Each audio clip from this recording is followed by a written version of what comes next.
ജേണിയിൽ ഏറ്റവും യൂസ്ഫുൾ ആയിട്ടുള്ള ഒരു IDE അഥവാ ഇൻ്റഗ്രേറ്റഡ് ഡെവലപ്മെൻറ്റ് എൻവയോൺമെൻറ്റ്. അതായത് ബേസിക്കലി അതൊരു ഡെസ്ക്ടോപ്പ് ആപ്പാണ്. നമുക്ക് കോഡ് ചെയ്യാനും അത് ഡീബഗ് ചെയ്യാനും, അതായത് എന്തെങ്കിലും എറേഴ്സ് ഉണ്ടോ, ബഗ് എന്തെങ്കിലും ഉണ്ടോ എന്ന് കണ്ടുപിടിക്കാൻ, അത് ഫൈൻഡ് ഔട്ട് ചെയ്യാൻ, അത് ഫിക്സ് ചെയ്യാൻ, ഡിഫറെൻറ്റ് പ്രൊജക്റ്റുകൾ സൂക്ഷിക്കാൻ, ഓരോ പ്രൊജക്റ്റിൻ്റെയും വേണ്ടി വരുന്ന ലൈബ്രറീസ് അല്ലെങ്കിൽ ഡിപ്പെൻഡൻസീസ് വേറെ ആയിരിക്കും. സോ അത് മാനേജ് ചെയ്യാൻ, ഇങ്ങനെയുള്ള കാര്യങ്ങൾക്ക് വേണ്ടിയിട്ടെല്ലാം കോഡിൻ്റെ ക്വാളിറ്റി മെയിൻറ്റെയിൻ ചെയ്യാൻ, ബെസ്റ്റ് പ്രാക്ടീസസ് ഫോളോ ചെയ്യാൻ, ഇതിനെല്ലാം വേണ്ടി നമുക്ക് ഒരുപാട് ഹെൽപ്പ് വരുന്ന, ഏത് ലാംഗ്വേജിൽ വേണമെങ്കിലും നമുക്ക്, നോട്ട് ഓൺലി ഇൻ പൈത്തൺ, ഏത് ലാംഗ്വേജിൽ വേണമെങ്കിലും നമുക്ക് ചെയ്യാനൊക്കെ ഹെൽപ്പ് ചെയ്യുന്ന ഒരു സോഫ്റ്റ്വെയർ അല്ലെങ്കിൽ ഡെസ്ക്ടോപ്പ് ആപ്പാണ് വിഷ്വൽ സ്റ്റുഡിയോ കോഡ് എന്ന് പറയുന്നത്. അത് ഓപ്പൺ ചെയ്ത് കഴിഞ്ഞാൽ നമുക്ക് ഇതുപോലൊരു ബേസിക് വിൻഡോ ആയിരിക്കും കിട്ടുക.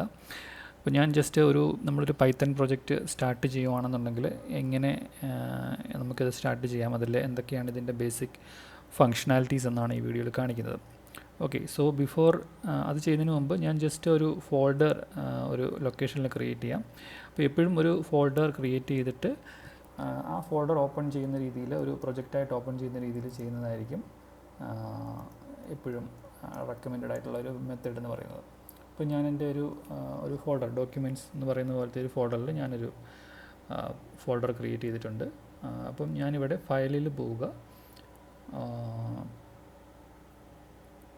ഫയൽ, ഓപ്പൺ ഫോൾഡർ, ആ ഒരു ഫോൾഡറിലോട്ട് നാവിഗേറ്റ് ചെയ്ത് പോവുക.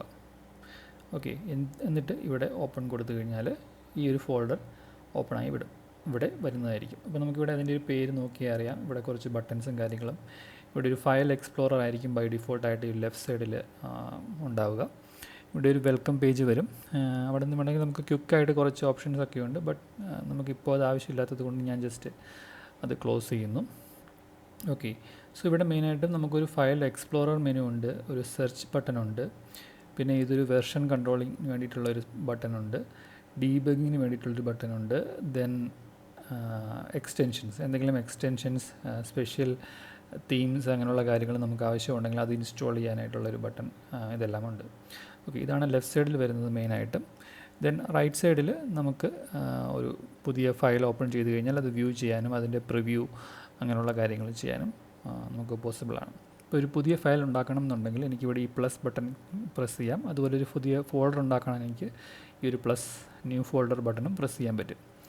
ഇതിൽ ഞാൻ ജസ്റ്റ് main.py എന്ന എക്സ്റ്റൻഷനിൽ ഒരു ഫയൽ ഉണ്ടാക്കി കഴിഞ്ഞാൽ അതൊരു പൈത്തൺ ഫയലായിട്ട് അത് ഇൻ്റർപ്രറ്റ് ചെയ്യും. ഇവിടെ ഒരു ഐക്കണൊക്കെ ചേഞ്ച് നിങ്ങൾക്ക് കാണാൻ സാധിക്കും.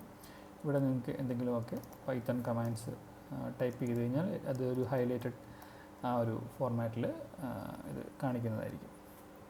ഓക്കെ, ഇനി റൈറ്റ് സൈഡിൽ ഇത് റൺ ചെയ്യാനായിട്ടുള്ളൊരു ബട്ടൺ നമുക്കുണ്ട്. അത് പ്രസ് ചെയ്ത് കഴിഞ്ഞാൽ, ഈ പ്ലേ ബട്ടൺ പ്രസ് ചെയ്ത് കഴിഞ്ഞാൽ അത് റൺ ചെയ്ത് അതിൻ്റെ റിസൾട്ട് നമുക്ക് ഒരു ടെർമിനലിൽ കാണാൻ സാധിക്കും.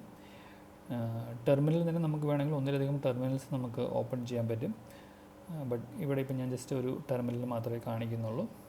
ഓക്കെ, സോ ബേസിക്കലി പറഞ്ഞു കഴിഞ്ഞാൽ നമുക്ക് ഇതിൽ ഈ ഒരു ഫയൽ എക്സ്പ്ലോറർ ഉണ്ട്, ഈ ഫയലിൻ്റെ ഒരു വ്യൂ അല്ലെങ്കിൽ എഡിറ്റർ നമുക്ക് അവൈലബിൾ ആണ്, ദെൻ ഒരു ടെർമിനൽ നമുക്ക് ആക്സസിബിൾ ആണ്.